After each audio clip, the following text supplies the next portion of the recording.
రాష్ట్ర ముఖ్యమంత్రి రేవంత్ రెడ్డి గారి నేతృత్వంలో నడుస్తున్నటువంటి ఈ ప్రజాపాలనలో పాలనే పడికేసిందనుకుంటుంది, కానీ పాలన ఏకంగా అటికెక్కినట్టుగా కనబడతాం.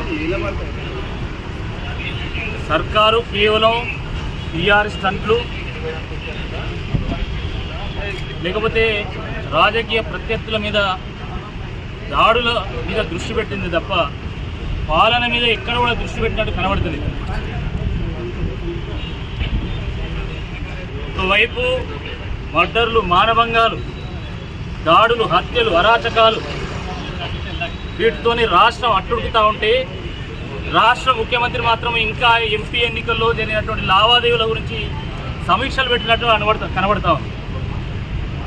ఎందుకంటే రాష్ట్రంలో ఇటు నిరుద్యోగులు, అటు ఆశా వర్కర్లు, ఇంకోవైపు అంగన్వాడీ వర్కర్లు, ఇంకోవైపు గురుకుల టీచర్లు, ఈ రకంగా అనేక మంది బాధితులు ఈరోజు ధర్నాలు చేస్తున్నది, రాస్తారోకోలు చేస్తుంటే, ఈరోజు ప్రభుత్వ అధికారుల చుట్టూ తిరుగుతుంటే కనీసం స్పందన లేదు.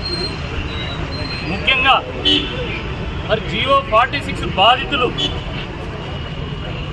గత కొద్ది నెలలుగా వాళ్ళు సెక్రటేరియట్ చుట్టూ ప్రదక్షిణలు చేస్తూ ఉన్నా కూడా, కాళ్లకు చెప్పులు అరిగే విధంగా తిరుగుతున్నా కూడా కనీసం ఈ ప్రభుత్వం స్పందించడం లేదు. మరి ఎన్నికల సందర్భంగా ఎన్నికల సామాగ్రిలాగా, ఎన్నికల వాహనాల్లాగా, మైకుల్లాగా ఈ జియో 46 బాధితుల్ని వాడుకొని అటు పక్కన పడేసి ఈరోజు వాళ్ళకి కనీసం అపాయింట్మెంట్ కూడా ఇవ్వడం లేదు. వాళ్ళని ఎట్లా కలవనియడం లేదు. కాబట్టి ఒక ప్రధాన ప్రతిపక్ష పార్టీకి సంబంధించినటువంటి ఒక నాయకుడిగా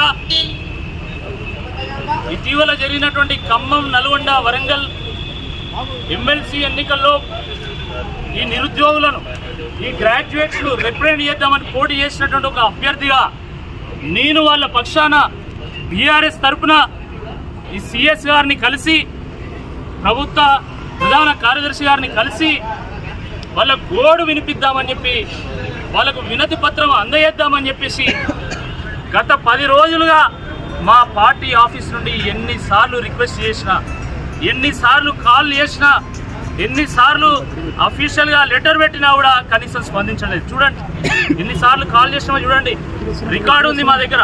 ఎన్నిసార్లు కాల్ చేసాము, ఏ టైంకు కాల్ చేసామని చెప్పి కూడా రికార్డు ఉంది. ఎందుకు ప్రభుత్వానికి జియో 46 బాధితుల మీద ఇంత వివక్ష అని చెప్పి మేము అడుగుతా ఉన్నాము. మీది ప్రజాపాలన కదా, ప్రజా సమస్యల మీద మీకు దృష్టి ఉంది కదా, ప్రజల మీద ప్రేమ ఉంది కదా. మరి ఆ ప్రజాపాలనలో ఈ జియో 46 బాధితులు లేరా అని మేము ఈ సందర్భంగా సూటిగా ప్రశ్నిస్తూ ఉన్నాం.